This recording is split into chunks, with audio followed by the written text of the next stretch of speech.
පියවර සැනින් රැගෙන ඉන්නවා.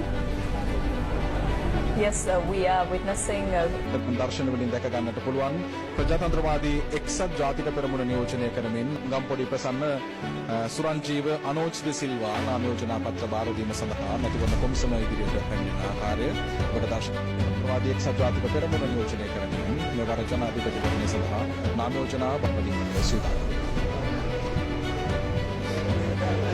2024 ஆண்டில் செப்டம்பர் மாதம் 21ஆம் தேதி இடம்பெறவிருக்கின்ற தேர்தல் தொடர்பிலே பல்வேறு வகையான சுற்றறிக்கைகள் தேர்தல் ஆணைக்குழுவினூடாக வெளியிடப்பட்டிருக்கின்றன. வேட்பாளர்கள் கடைபிடிக்க வேண்டிய சட்டத்திட்டங்கள் தொடர்பிலும் பல்வேறு வகையான சுற்றறிக்கைகள் இங்கு வெளியிடப்பட்டிருப்பதை நாங்கள் நினைப்படுத்துகின்றோம். விசேடமாக 1 மில்லியன் மக்கள் இம்முறை புதிதாக வாக்களிப்பதற்கு தகுதி பெற்றிருக்கின்றார்கள்.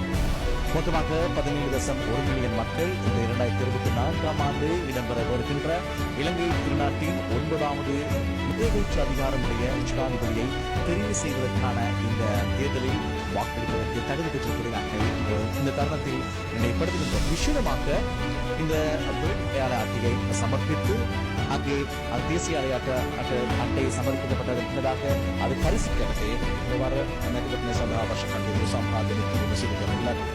ඒ වගේම මේ වෙද්දී මැතිවරණ කොමිෂන් සභාව විසින් විශේෂයෙන්ම පිවිසීම සඳහා ඉඩකඩ ලබා දීම සඳහා සීමාවන් මොකදේදී නොමැතිව නාම යෝජනා පත්‍ර වාර දීමේ කටයුතු මේ වන විට සිදු වෙමින් පවතිනවා. තවත් අපේක්ෂකයන් පැමිණීමට නියමිතව තිබෙනවා. ඒ වගේම තවත් මිනිත්තු 40ක පමණ කාලයක් ඉතිරිව තිබෙනවා. 11 වනතුරු අපේක්ෂකයන්ට තමන්ගේ නාම යෝජනා පත්‍ර මැතිවරණ කොමිසමට බාර දීමට ඉඩකඩ පවතිනවා. இப்பொழுது நாங்கள் பார்க்கின்ற பொழுது சராசரியாக 40 நிமிடங்கள் இருக்கின்றன வேட்புமனுக்களை கையளிப்பதற்காக. அதனைத் தொடர்ந்து 11 மணி தொடக்கம் 11:30 வரை ஆட்சேபனைகளை முன்வைப்பதற்கும் இங்கே ஏற்பாடுகள் அல்லது அனுமதி வழங்கப்பட்டிருக்கிறது. வேட்பாளர் அல்லது எதிர் வேட்பாளரின் பெயர் குறித்த நியமன பத்திரம் கைச்சாத்திட்டவர் அல்லது பிரிதொருவர் ஆட்சேபனைகளை முன்வைப்பதற்காக அனுமதி வழங்கப்பட்டிருக்கின்றது. அத்துடன் நாங்கள் பார்க்கின்ற பொழுது இந்த தினம் வருகை தருகின்ற இந்த வேட்பாளர்கள் தொடர்பிலே பல்வேறு வகையான கவனம் செலுத்தப்பட்டுள்ளது.